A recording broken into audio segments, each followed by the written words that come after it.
পুরুষ কোনোদিন কারো আপন হইতে পারে না। পুরুষ মানুষ শুধু দিয়েই যায়, কারো কাছে সুখ পায় না। তারপরেও পুরুষ সংসার ছেড়ে যেতে পারে না। তার দায়িত্ব হচ্ছে সংসারটাকে আগলে রাখা, সংসারের সব মানুষগুলিকে ভালো রাখা।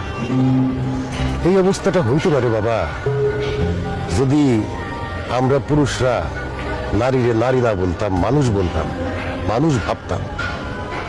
আর নারীরাও যদি পুরুষটা বইলা মানুষ ভাবত, দুইজন দুইজনকে মানুষ ভাবলে এই সমস্যাগুলি আর হইতো না রে বাবা। জামাই বাবাজি, তুমি যে কথাগুলো বলছো একদম ঠিক বলছো।